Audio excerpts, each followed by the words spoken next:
Olivier Razemont, je suis journaliste et blogueur pour lemonde.fr. Une ville vivante se mesure au nombre de gens qui sont dans les rues, au nombre de croisements qu'on fait dans la journée, de rencontres qu'on fait dans la journée. Et évidemment, ça passe aussi par un commerce dynamique, mais ça passe aussi par des habitants qui sont présents et qui font vivre la ville.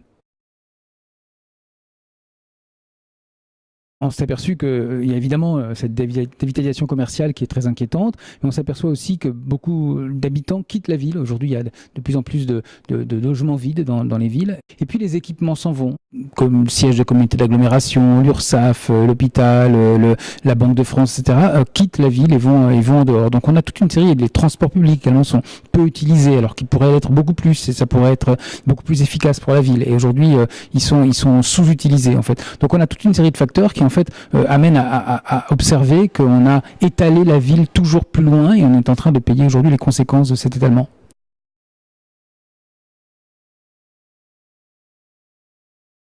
L'avantage d'une personne qui se déplace en bus ou en tramway ou en métro, c'est qu'elle vient en bus et elle repart en bus. Et donc, elle est d'une certaine façon captive. Donc, elle va rester en ville. Et quand elle a l'habitude de faire ça régulièrement, elle va rester en ville régulièrement, elle va revenir systématiquement en ville, elle va avoir plus de difficultés finalement à s'en aller, alors que la personne qui vient en voiture peut venir une fois et puis le lendemain fera autrement ou fera autre chose. Et donc, il faut choyer les habitants qui viennent et les salariés qui se déplacent en bus, en tramway, en métro. Ça veut dire quoi? Les choyer, ça ne veut pas dire les bichonner, ça veut simplement dire leur faire un cheminement facile quand on descend du bus. Ça veut dire leur faire des arrêts de bus qui soient faciles à lire, qui soient facilement accessibles à pied.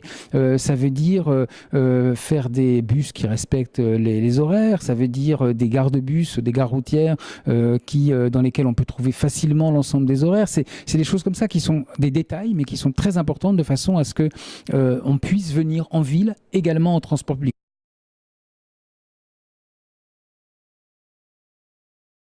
Dans les villes allemandes qui fonctionnent bien pour la plupart, on trouve la mairie, on trouve l'hôpital, le stade, le commissariat. Tous les équipements sont en ville et donc on sait que c'est en ville que ça se passe. On sait que quand on a une démarche administrative, on sera forcément en ville.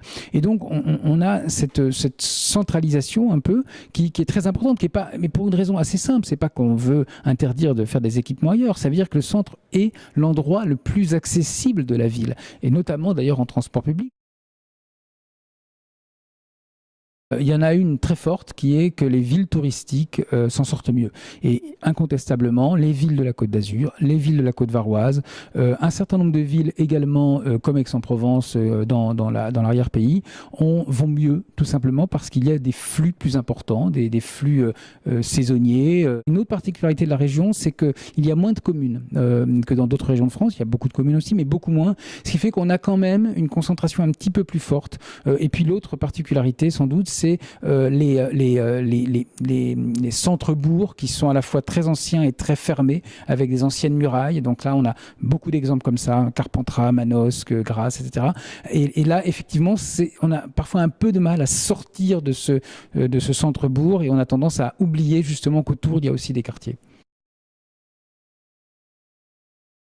Mulhouse a réussi par exemple à faire baisser énormément sa vacance commerciale avec une politique là aussi basée sur le commerce, sur l'habitat, sur les déplacements, sur la voirie, sur l'espace public. Les grandes villes de France d'une manière générale, Strasbourg, Bordeaux, Nantes, Toulouse, Paris, sont des villes qui s'en sortent bien tout simplement parce que elles ont conçu l'espace urbain comme un espace public agréable.